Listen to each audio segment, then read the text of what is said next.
again.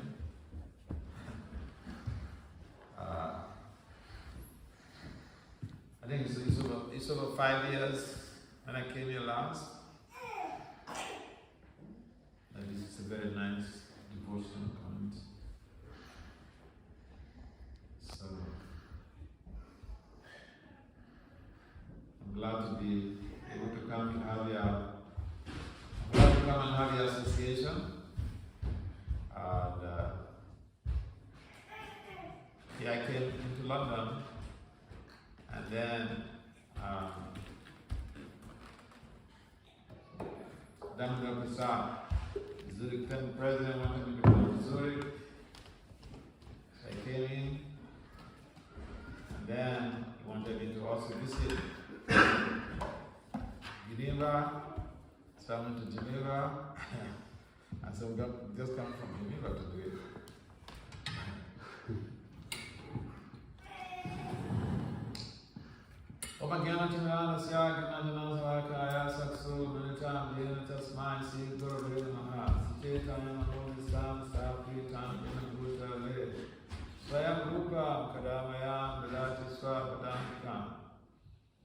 Vande Sri Krishna Chaitanya Nityananda Sahodito Gututaya Chitana Tamara Jaya Sri Krishna Chaitanya Prabhu Nityananda Sri Advaita Gadadhar Sri Vasad Sigor Bhaktivinoda Hare Krishna Krishna Krishna Hare Hare Hare Ram Ram Hare Hare Namo Vishnu Padaya Krishna Krishna Bhutale Srimati Bhakti Vedanta Swami Namaste Saraswati Gaura Vani Pacharana Nirvisesa Sunyavadi Prasatya Disatari Panchakalpatayi Vacha Kripasundhyaya Vacha Chitanam Bhagavayo Vaishnava Namo. So like I was saying, I'm happy to be here today. I've been away from the United States for 3 years. I was in India, done for 3 months.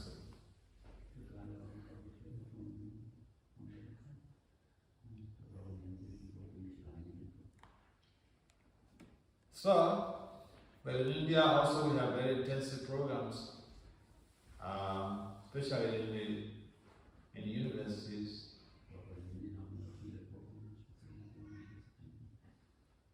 My Guru Maharaj, His Holiness Bhakti Vasudeva Swami, he instructed me to go and preach to professors.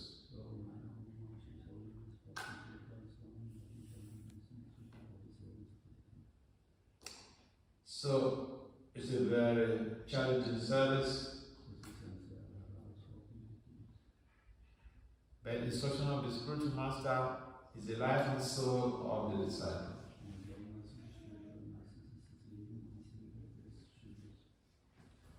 Because Yasa Prasada, Bhagavad Prasada, or Yasa Prasada, and please the spiritual master, Krishna automatically becomes pleased.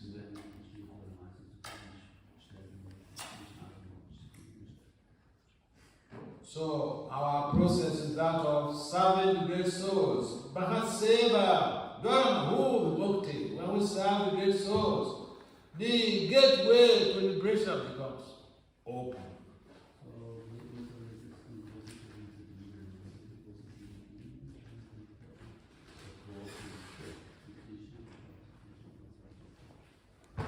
Serving the great souls, it's of 2 dimensions. You physically can serve the great soul, then you can also serve their instructions.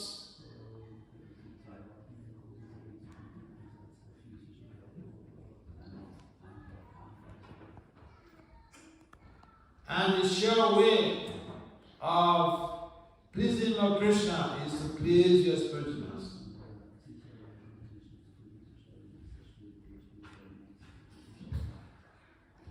By executing his instructions. That's what Prabhupada did. Bhaktisiddhanta Saraswati Thakur, he gave Prabhupada a very challenging instruction.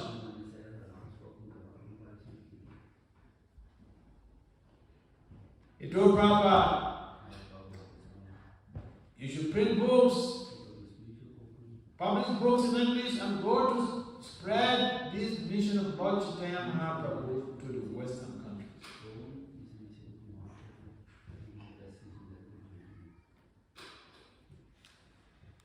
It took Prabhupada over about 10 years to prepare for that journey.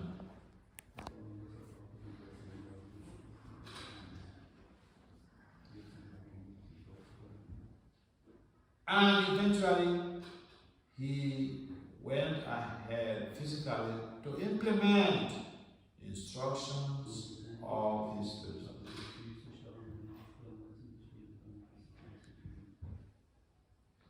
So when the devotees praised Prabhupada, he said, no, it's by Guru Maharaj.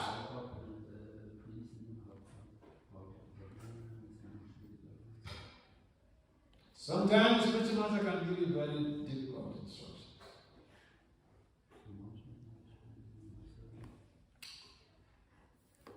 One time,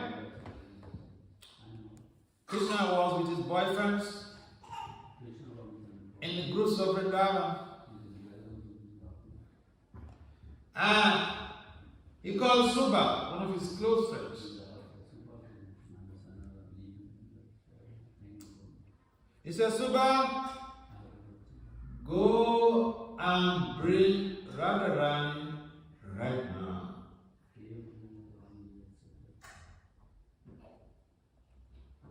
If you know the story behind Radharani's more or less like under custody by the stepmother, the husband's mother, and the sister.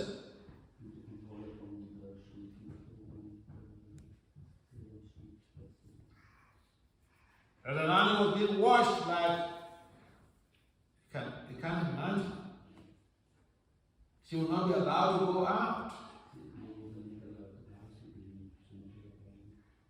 So how could Krishna tell his friends to go and bring Radharani just now? How does that work?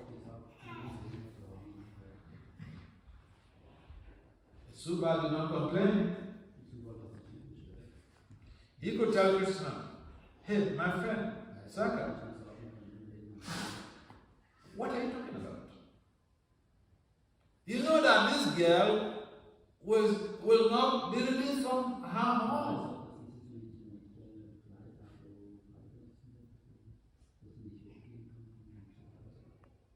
And he asked me to go and bring her.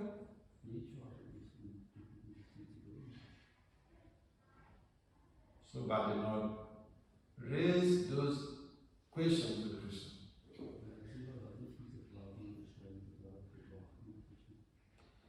He took the instruction at heart and without questioning, he went away to go and bring Radharani.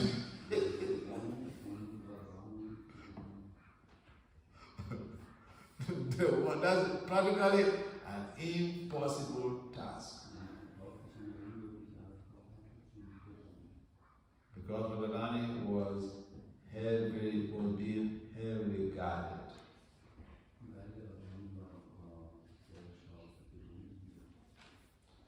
So Subha went, and when he went to Radharani's home, he saw Radharani's mother-in-law by the gates.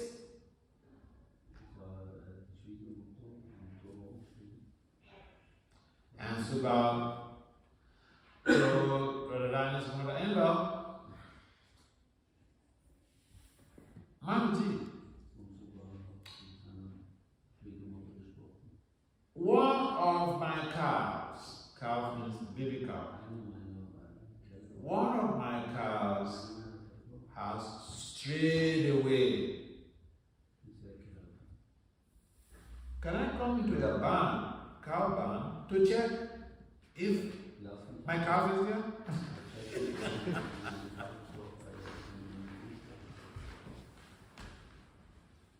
And But Radharani's mother, no, this is Subha, this is Krishna's friend. So she said, all right, you can go and check. If your calf is there,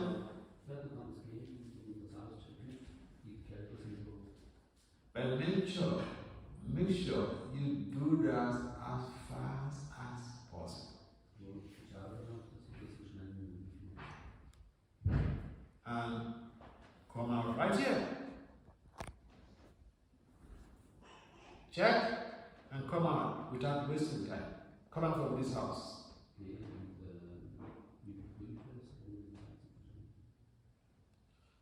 So Subha gained entrance. He went to the cow barn and he picked one of the cows.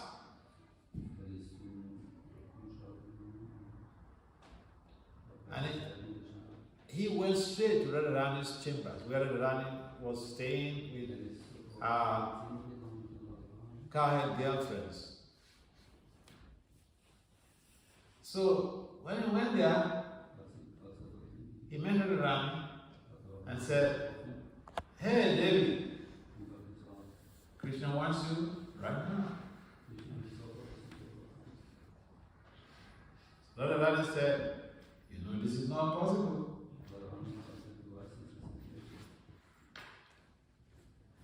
Subha said, "I have a solution." Subha said, "I have a solution." Radha said, "What is the solution?" "We will change dresses. We will change dresses. Take my daughter."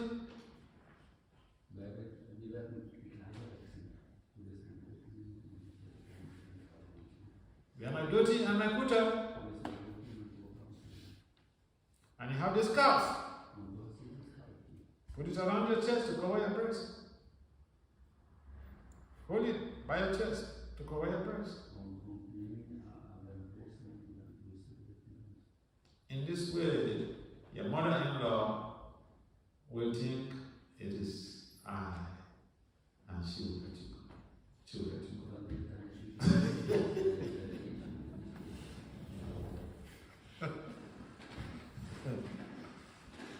So, Rani followed that proposition from Subha, and she was able to go and meet Krishna.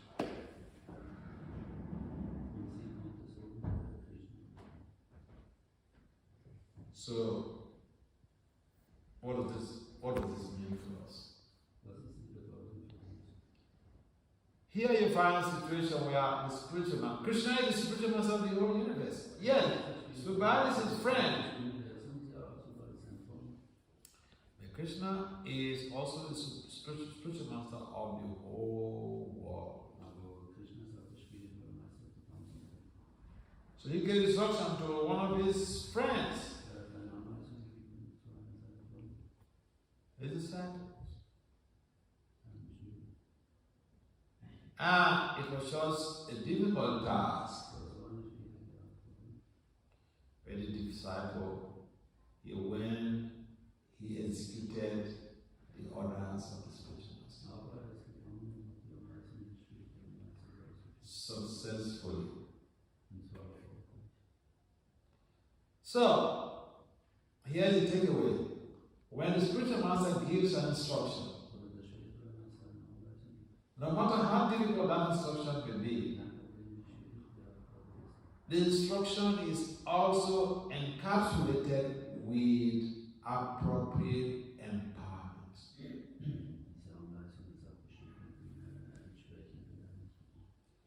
Therefore, the disciple doesn't really have to do anything.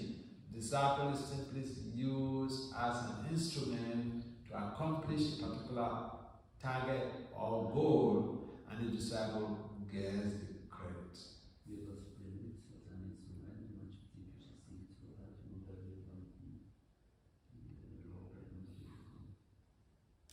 So, we find the case of Prabhupada. Dr. Siddhanta gave a very difficult, challenging instruction.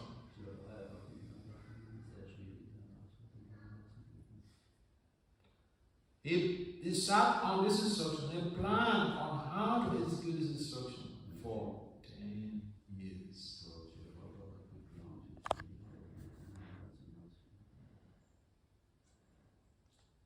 And by executing that instruction, that is how all of us are now hearing about Krishna.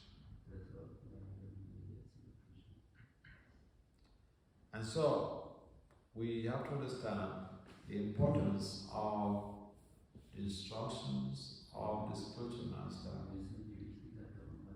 in the devotee's life.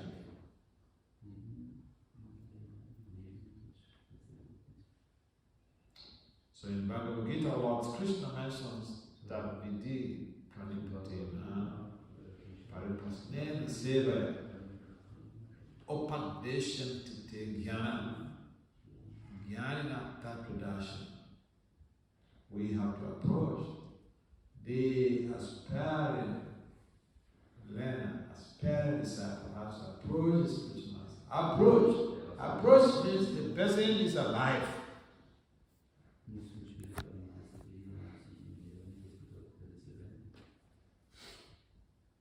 Approach means the spiritual master is living, the professor is living. Approach. Simple logic. And we're in the service. We're in the service of the spiritual master. We make humble inquiries. We make humble inquiries. We're in the service to the spiritual master. And the spiritual master gives us directives on how to attain Krishna. Because he, the spiritual master, has realized, it's a Tajvadashi. He has realized Lord Krishna.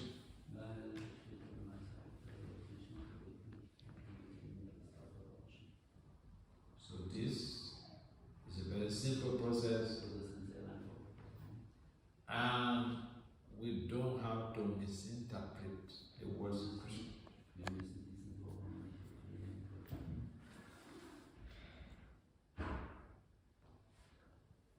Not only we go around, you will go around to his disciples' homes. You will visit them. Because spiritual master has to be physically alive. Then you can fulfill the other things. Inquiries and rendering of service. Simple logic. And therefore we have to take advantage of our being in Krishna consciousness in Prabhupada's International Society.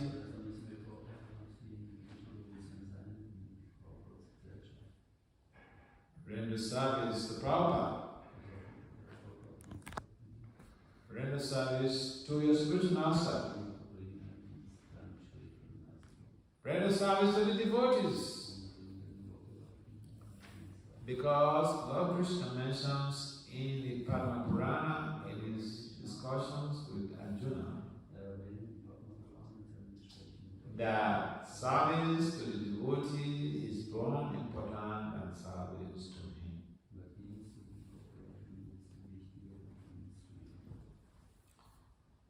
And so, it's a simple process. We should not make it complicated.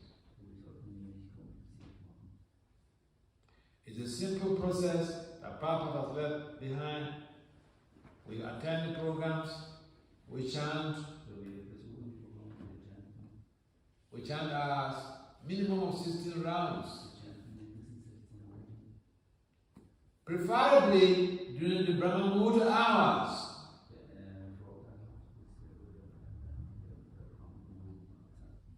Because that is the time we chant and we get better results.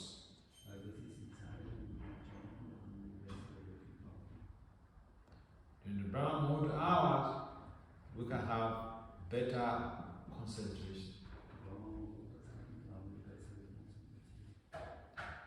But we cannot use the Brahma Muhurta hours if we keep awake watching television till late in the night.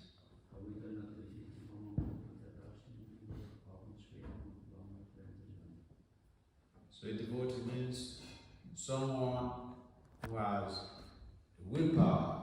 Willpower means the ability to be able to have self-control.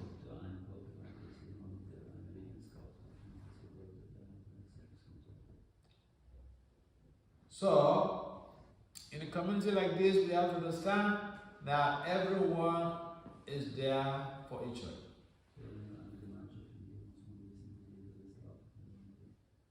Community is derived from, it's a combination of two words, commune and unity.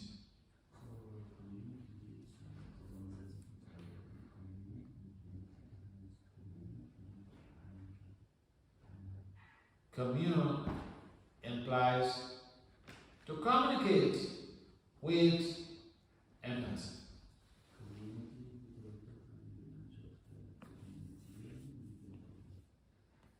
So when we say something to somebody, we should think, if they say this to me, would I like it?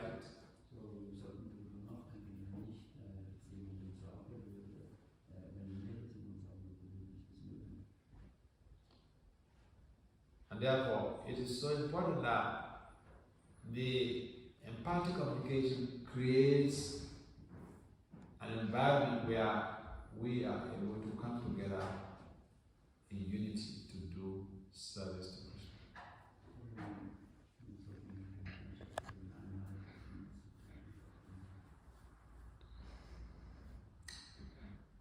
We have instructions from our spiritual masters. We should endeavor to follow those instructions.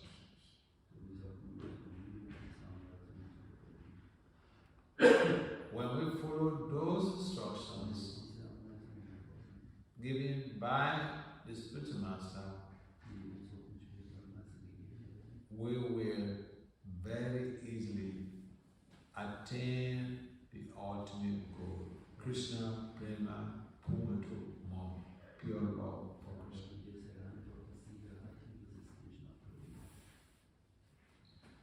Sometimes we think when I take initiation, the goal is achieved.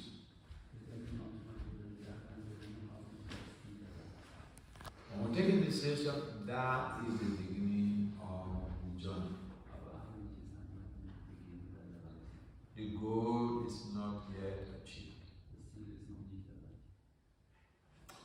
And therefore, when we take initiation, it means we are signing a spiritual agreement. We follow the four regulatory principles, chant a minimum of 16 rounds, and then the spiritual master becomes responsible to take us back home.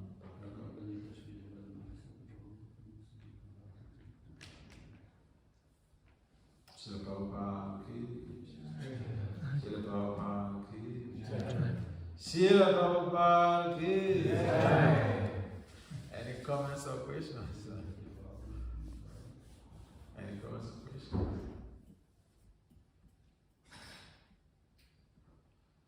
Simple talk we've been hearing about is very talk. Have we heard that? So just a reminder of what we need to do. That we should not neglect. It looks simple, but we should not neglect it. It's important to align with the instructions of our scripture.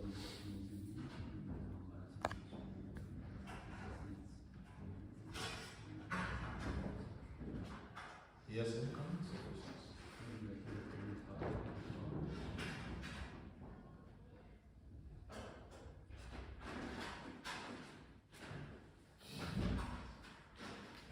All right. Yes?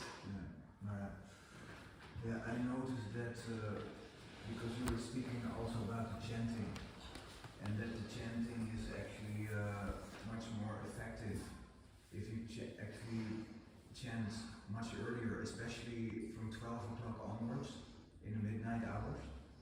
But then one has to be really disciplined, no?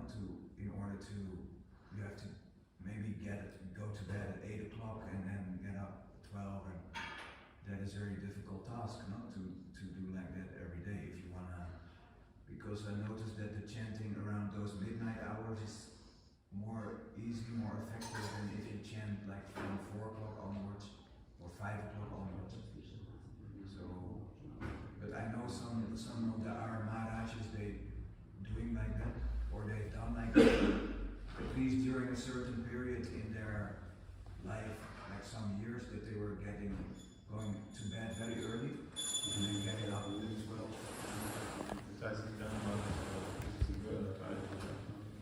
And then chant,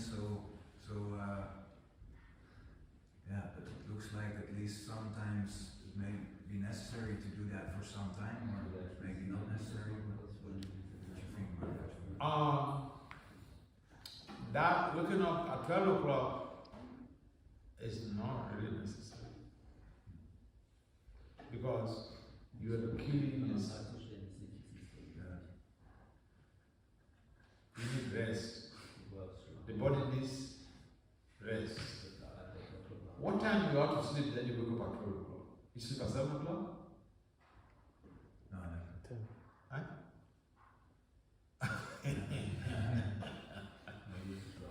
I never heard of that.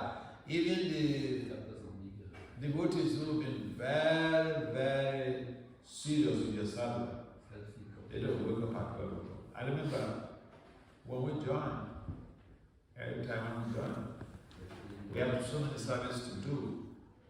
Pujari service from 4 o'clock, you don't have time. With deities, dress deities, do the Mangalati, go pick flowers, come for the Guru Puja. You don't have time. But even then, maybe we used to wake up like 2 o'clock, because if you're walking on the altar, you have to, from 4 o'clock you don't have time again. But 12 o'clock is not really recommended, because you need, the body needs some rest, at least 4 to 5 hours of good rest, including 10 to 12. 10 to 12, those hours are the most nourishing hours for rest for the body. Modern scientists have came up with research studies that says that the most productive hours of the day for high performance and innovation is about 2 hours before sunrise. That means Brahma Muhurta hours. So if we go to bed on time, say 9 o'clock, I remember when we joined, we go to bed at 9 o'clock, officially at 2 o'clock, every devotee in the community wakes up. 3:30 or 4 o'clock, everyone is in the temple room chanting. We chant some rounds before even the Mangalati. Therefore, after the Mangalati, we chant a number of rounds. And then we also read in the morning, every day. Everybody sits down in the temple and must read. You're going to preach, you need to understand the content of the books you're giving them. So devotees, Prabhupada emphasized, he wrote these books for devotees. So they should get the knowledge, and then they can share that knowledge with the non-devotees. So there are hours by the body can derive much from sleep, and those hours, midnight is not really ideal for chanting, because at that time, the Bible mentions about how hobgoblins and ghosts, they're moving around at 12 o'clock, 1 o'clock. It's not a good time for the devotees to be even awake. Papa said the system, it's just a way that we go to bed early, like 9 o'clock, 9:30, so that we can wake up to be able to attend Mangalati, to be able to chant some rounds. Yeah, but I never seen anywhere where Papa mentioned that we should wake up at 12 o'clock. I never even seen, even my good man, Bhakti Vasudeva Swami, he never woke up at 12 o'clock. No. He was chanting rounds when they were going out, when they were doing the book distribution in colleges, and Damodara party traveling around. But no, any doctor will tell you that's not a problem. Any psychiatrist will tell you that waking up at 12 o'clock is not a problem. And Prabhupada never told us to wake up at 12. If you wake up, if you sleep for 6 hours, say 3 to 10 o'clock to 3 o'clock, we will have so much of energy to be strong, to do chanting, Mangalati, and our morning service. There's no need to over-labor the body. The body needs some hours of rest.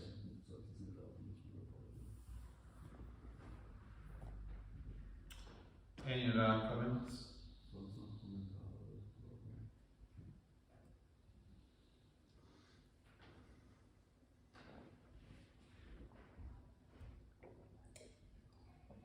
Okay. In the absence of any other comment, we'd like to adjourn this meeting, and hopefully we'll catch up with you guys again next time. Srila Prabhupada ki Jai.